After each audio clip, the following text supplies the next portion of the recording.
የትግራይ ህዝብ ሰላም ልማት ይፈልጋል። የትግራይ ህዝብ አሁን ካለበት ውጥንቅጥና አረንቋ የሚያወጣው እንደ ሌሎች አካባቢዎች ራሱ ተግቶ ለፍቶ መልማት ይፈልጋል። የትግራይ ህዝብ ከሌሎች ወንድም ኢትዮጵያውያን ጋር በሰላም መኖር ይፈልጋል።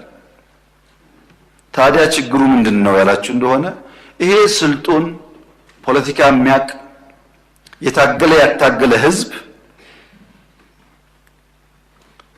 መድረክ እንጂ ተዋናይ መሆን አልቻለም። በፖለቲካ አውድ ውስጥ መድረክ እንጂ ተዋናይ መሆን አልቻለም።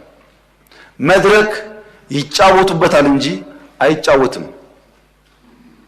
የትግራይ ህዝብ ከመድረክነት ወጥቶ የፖለቲካ ተዋናይ ለመሆን ራሱን በአዲስ ቲንኪንግ መቃኘት አለበት። ሁሉ ጊዜ በአንድ አይነት አስተሳሰብ የምንቆይ ከሆነ ብዙ ነገር ሉዝ እናደርጋለን። ድሮ አባባል ነው፣ አሁን ግን ይታያል እኮ። መቀሌ ባለፉት 3 ዓመታት እንደ አዲስ አበባ፣ እንደ ባህር ዳር፣ እንደ ድሬዳዋ፣ እንደ ጅጅጋ ተሰርታ ቢሆን ምን እንደምታስቡት? ሁሉም እኩል ገቢ ያለው እኩል ድጋፍ አለው።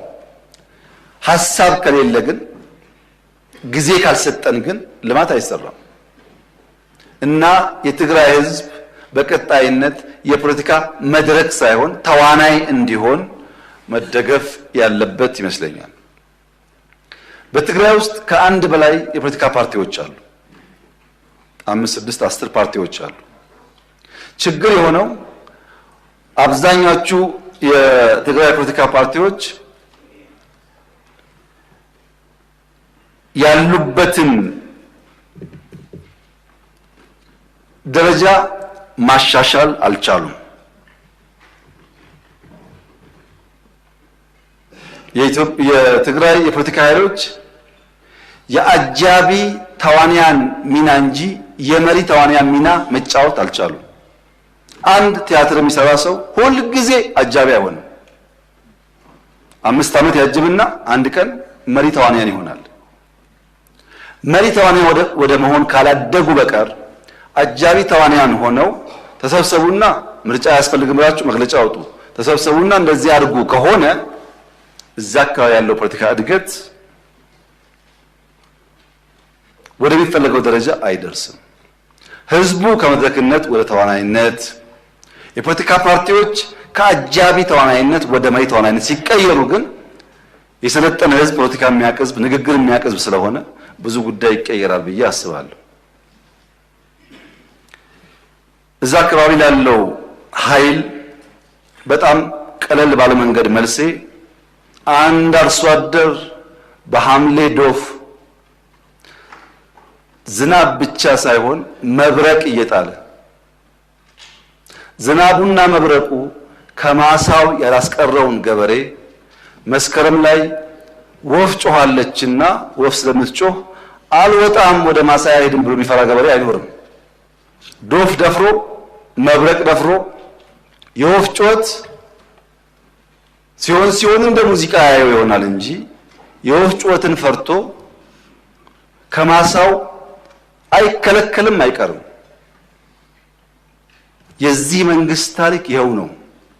አሁን ያለው ድምጽ እንደ ወፍ ድምጽ ነው። ዝናቡ መብረቁን አልፈነዋል። ማንኛውም መጠነኛ ትንኮሳዎች እንደ ወፍ ድምጽ ከማስተናገድ ያለፈ ድካም አይኖርብንምና መሰብሰብ ጥሩ ይሆናል።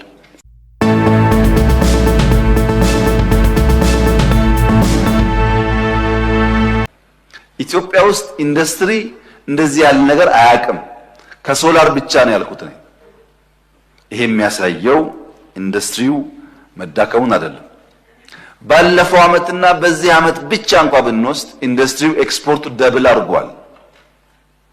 የተኪ ምርቶች ከውጭ እናስገባ የነበሩ ምርቶችን ለማስቀረት ኢትዮጵያ ታምርት በሚለው ንቅናቄ የተሰራው ስራ 3.4 ቢሊዮን ዶላር እናስገባ የነበረው ምርት በሀገር ተተክቷል። አጠቃላይ ኢንዱስትሪው የተነቃቃና ሪስፖንድ እያደረገ ነው። ከሚቀጥለው አመት ጀምሮ በታሪካችን ለመጀመሪያ ጊዜ ከኢንዱስትሪ ሴክተር በቢሊየን የሚቆጠር ኤክስፖርቶች እንጀምራለን። በዚህ ዓመትም ቢሆን ዓመቱ ሲጠናቀቅ በእርግጠኝነት አምና ኢንዱስትሪ ካደረገው ደብል ኤክስፖርት እናደርጋለን ከተኪ ምርት ውጪ። ሶስተኛው በብዝሃ ዘርፍ ያስገባነው ማዕድን ነው። ማዕድን ምን ያወጣ እንዳለ ታውቃላችሁ? በዚህ 6 ወር 30% እድገት አለው የማዕድን ገቢ 30%። ብረት 36% ጨምሯል። ሲሚንቶ 28% ጨምሯል። ሲሚንቶና ብረት የጨመረው በርከት ያሉ ቤቶች ካልተገነቡ ምን ላይ የዋለ ነው? ኢትዮጵያ ውስጥ አሁን የቤት ግንባታ ከድሮ ያነሰ ነው ይባላል። ኧረ ግፍ ነው፣ ግድ የለም ተው። አይበቃም እንፍጠን፣ ቤት በጣም ችግር ነው ከተባለ እውነት ነው። ግን በገጠርና በከተማ እየተገነባ ያለው ቤት ተቀዛቅዟል የሚያስብል አይደለም። በቂ ነው ወይ? አይደለም። እሱም ስራ ይፈልጋል። እውነትን እየካድን ሳይሆን የጎደለን ነቅሰን እያወጣን ቢሆን ስለሚሻል ማነሳው። ሰርቪስ እንመልከት።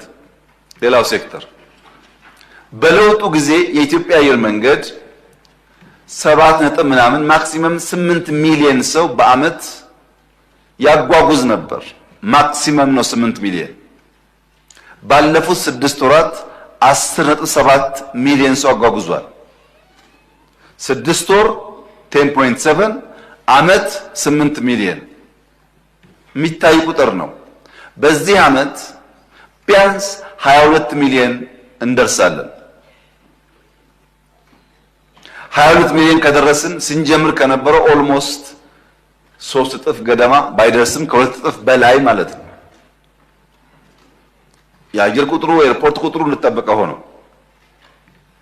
የሆሳና ኤርፖርት ተነስቷል። ተደጋጋሚ ጥያቄ ነው። ከአየር መንገድ ጋር እንመካከራለን። በቀጥታ ነው የሚመልሰው ጉዳይ ስላልሆነ ለማዕከላዊ ክልል ግን ኤርፖርት አያስፈልግም የሚል እምነት መንግስት የለውም። በርከት ያሉት እየሰራን ያለ ነው። የሆሳናም መቼ የሚለውን ባላቅም መታየቱ አይቀርም። ኢቲ በቁጥር በመዳረሻ በትርፍ በሚያጓጉዘው ሰው ጨምሯል። ዲጂታልስ ሞባይልን ብንወስድ ሞባይል የለውጡ ጊዜ 37 ሚሊዮን ሰው ሞባይል ጠቀም ነበረ። 4G አይደለም ሞባይል። ዛሬስ ኢትዮ ቴሌኮም ብቻ 87 ሚሊዮን፣ ሳፋሪኮም ከ10 በላይ በድምሩ 97 ሚሊዮን ሰው በላይ ሞባይል ይጠቀማል። 60 ሚሊዮን ጭማሪ አይደለም ማለት ነው። 60 ሚሊዮን ትልቅ ጭማሪ ነው። በቂ ነው አይደለም። እያንዳንዱ ኢትዮጵያዊ 100% ማድረስ አለብን። ለውጡና እድገቱ ግን የሚጨበጥ የሚታይ ስለሆነ እኔ ስንቀሳቀስ በየክልሉ ከሚገርመኝ ነገር አንዱ ትልቅ ትንሽ የሚይዘው ስልክ ነው። ስልክ ብቻ ግን አይደለም። 5G አሁን ኢትዮጵያ ውስጥ 28 ከተሞች 5G ገብቶላቸዋል። 3 ገደማ ኮሚሽን የተደረጉ ነው። በቅርቡ 30 ከተሞች ይደርሳል። 4G ግን 1070 ከተማ ኢትዮጵያ ውስጥ 4G ገብቶለታል። 1070 ከተማ ምን ማለት ነው? 4G ማለት ዳታ ነው። በዚህ አማካኝነት ብዙ የንግድ የመማማር ስርዓት ትውልድ እንዲያገኝ እድል ያመቻቻል። በፋይናንሻል ሴክተር ሞባይል መኒ መቼ የጀመርነው? 3 ዓመታችን።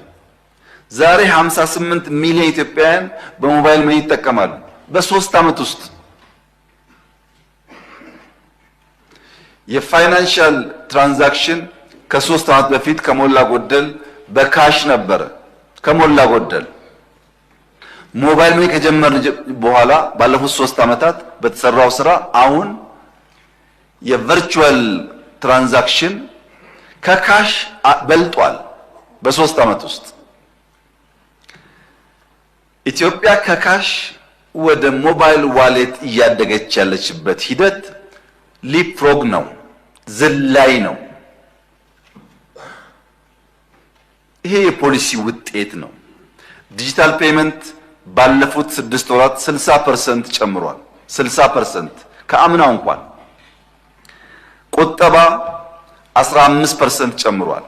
ለፋይናንሻል ኢንክሉዥን ቅድም የተነሳው የብድር በሞባይል መኒ ብቻ 11% ደርሷል። ምን ማለት ነው? ሰዎች በሞባይላቸው ትናንሽ ገንዘብ መበደር እና ስራ መስራት እንዲችሉ። በስታርታፕ ያለው እንቅስቃሴ በየተቋማት ታውቃላችሁ። ህንፃ ገንብተን ልጆች ሰብስበን ስራቸውን እንዲያሳዩ እጃቸው እንዲፍታታ የሚደረገውን ጥረት በፋይናንሻል ኢንክሉዥን የሚዳረሰው ብድር በበቂ ደረጃ ገጠሩን ያማከለና የሰፋ ነው ወይ ያላችሁ እንደሆነ ገና ብዙ ይቀረናል። ከዚህ አንጻር ጥያቄው ትክክል ነው። ለውጥ የለም አይደለም። በሞባይል መኒ ብቻ 11% አድጓል። ነገር ግን ከዚያ በላይ መስፋት አለበት። ፋይናንሻሊ ዲፕኒንግ ካላስፋፋን በቀር ፋይናንሻል ኢንክሉዥን ካላረጋገጥን በቀር የምናስበውን ብልጽግና በሁሉም ጫፍ ለማምጣት እንቸገራለን። ውጤቱ ግን አመርቂ ነው። ቱሪዝም መቼም በዘንድሮ ገና፣ እሬቻ፣ መስቀል፣ ጥምቀት ያላየነው አይነት ሰው ያለ አይመስለኝም። በርከት ያለ ዲያስፖራ፣ በርከት ያለ ውጭ ዜጋን ጨምሮ የቱሪስት ፍሰቱ ጨምሯል። ሳሚት ኢንተርናሽናል ሰሚቶች የዚህ 6 ወር ከሞላ ጎደል አምና ዓመቱ ሙሉ ካደረግነው ጋር ይቀራረባል። ኦልሞስት በየሳምንቱ ኢንተርናሽናል ሰሚት አለ ኢትዮጵያ ውስጥ። ይሄ ሲደመር በሴክተሮች ያመጣናቸው ውጤቶች በማክሮ ከተገኘው ውጤት ጋር ተሰናስሎ በዚህ ዓመት 10.2% እድገት እናመጣለን። ኮንሰርቫቲቭ ሆነን ነው። የሚቀጥለው 6 ወር ልክ እንደባለፈው 6 ወር ሳንዘናጋ ቀን ከሌት ከሰራን ውጤቱ ከዛም የላቀ ሊሆን ይችላል። ግን ትንበያ 100% እርግጠኛ መሆን ስለማይቻል ሪስኮች አስፍቶ ኮንሰርቫቲቭ ሆኖ ሚኒመም 10% እድገት ለማምጣት ይቻላል የሚል ሐሳብ ነው ያለው። የዓመት እቅዳችን 9.2 ነው። የ6 ወር አፈጻጸማችን ግን ወደዚህ ለጠጥ አርጎ ለማቀድ የሚያስችል አስቻይ ሁኔታ እንዳለ በመገንዘብ ነው። ገቢና ወጪያችን እንመልከት። አንዱ መታየት ያለበት እሱ ነው። በዚህ ዓመት ገቢ አሻሽለን 1.2 ትሪሊየን መድረስ አለብን የሚል እቅድ አቅርበንላችኋል። 1.2 ትሪሊየን የዓመቱ እቅዳችን ነው። በ6 ወር የፈጸምነው 709 ቢሊየን ነው። ያለፉት 25 ቀናት 85 ቢሊየን ሰብስበናል። ይሄን 5 ቀን ጨምሮ የ7 ወሩ 810-15 ቢሊየን ገደማ ይገመታል። የ8 ወሩ የ7 ወሩ 800 ፕላስ ቢሊየን ከሆነ 1.2 ማለታችን ያንሳል። ትንሽ እንጨምር፣ እናስፋ፣ ቢዝነስ እየለየን ነው ብለን በፌደራል 1.5 እናድርስ። በጣም አምቢሺየስ የሆነ እቅድ ነው። ከ1.2 1.5 በጣም ከባድ ነገር ነው እንደምታውቁት። ግን ያው ፑሽ ማድረግ ስለሚያስፈልግ በክልሎች ቢያንስ 1 ትሪሊየን ይሰብሰብ፣ ሲደመር 2.5 ትሪሊየን ከደረስን ከጂዲፒያችን 9% ገደማ እንደርሳለን። ባለፈው ታስታውሳላችሁ 7 አካባቢ ነን ብያለሁ። እመርታ ያመጣል ማለት ነው። ከሰብሳሃራስ ገና ነው 15% በላይ ስለሆነ ይቀራል ገና አሁን ገቢ። ይሄ በምን መጣ ያላችሁ እንደሆነ ቅድም እንዳነሳሁት 2.6 ሚሊዮን ቢዝነስ አክሮስ ዘ ካንትሪ በቤት ለቤት ተቆጥሯል። ከዚህ ውስጥ 400 ምናምን ሺህ ገደማ ኢንዱስትሪዎች ተለይተዋል። ማኒፋክቸሪንግ ከዚህ ቀደም የነበረውን የታክስ ወራ ለመከላከል ያግዛል። ኦቶሜሽን ላይ የተሰራው ስራ፣ ቤዝ ማስፋት ላይ የተሰራው ስራ፣ ይሄ ተደማምሮ ገቢያችን በምናስበው ልክ እያደገ ከመጣ በገቢና ወጪ መካከል ያለውን ክፍተት ደፍሲት እየሞላ ይሄዳል ማለት ነው። ገቢያችን ከእቅዳችን በላይ ከሆነ በእያንዳንዱ ሴክተር ያለው ውጤት ከእቅዳችን በላይ ከሆነ ያ ደግሞ የመጣው በወጪ ብዛት ነው እንዳይባል ወጭ ላለፉት 6 ወራት አቅደን የነበረው 801 ቢሊዮን ብር ነው እቅዳችን። ያወጣነው 48.5% ገደማ ነው። 100% አላወጣንም። ገቢ ግን ካቀድነው የላቀ አስገብተናል። በወጪ ኃይል አይደለም ያ ገቢ የመጣው ማለት ነው። ወጪ ላይ አሁን ተጨማሪ ስራ የሚያስፈልገን ቢሆንም ዴፊሲት እንዴት ሞላን ነው ሌላው ጥያቄ። ናሽናል ባንክ ቅድም ባልኩት መሰረት ኢንዲፔንደንት ሆኖ በፋይናንስ ሕግ መመራት ይጀምር ብለን አምና ከናሽናል ባንክ ሳንበደር አመቱ እንደጨረስ ነው። በዚህ አመትም ዴፊሲት የተሞላው ከልማት አጋሮችና በትሬጀሪ ቢል ብቻ ነው። በትሬጀሪ ቢል እና ከልማት አጋሮች እየሞላ ከሄደ ዴፊሲቱን በኢንፍሌሽን ላይ ያለው ጫና ይቀንሳል ማለት ነው። ይሄም መልካም ጅማሮ መልካም ውጤት እንደሆነ ማየት ያስችላል። ከዕዳ ጋር ተያይዞ ለተነሳው ጥያቄ የተከበረው ምክር ቤት በተለይም የፋይናንስ ዘርፍ የሚከታተለው ቋሚ ኮሚቴ በዝርዝር እንደሚያውቀው ይህ ለውጥ፣ ይህ መንግስት፣ ይህ ሪፎርም ይደነቅ ከሆነ ምስጋና ይቸረው ከሆነ ክብር ይገባው ከሆነ አንዱ ክብር የሚያሰጠው ስራ ዕዳ ላይ የሰራው ስራ ነው። እኛ ስንመጣ እኮ ለኢትዮጵያ አታበድሩ፣ ብድር ወስዳ ለመክፈል የሚያስችል ብቃት የላትም፣ ቀይ ናት የሚል ስያሜ የተሰጠበት ዋናው ምክንያት ካገኘነው ሁሉ ተቋምም መንግስትም ኮመርሻሉን እየሰበሰበ ስራው አይሰራም፣ ፕሮጀክት ማስፈጸም አንችልም፣ መቋጠር አንችልም፣ ኮራፕሽን በዛው ልክ ነው። በዚያ ምክንያት ከፍተኛ ችግር ነበር። ከለውጡ በኋላ እስከ ዛሬ ድረስ ላለፉት 7+ ዓመታት $1 ኮመርሻል ሎን ኢትዮጵያ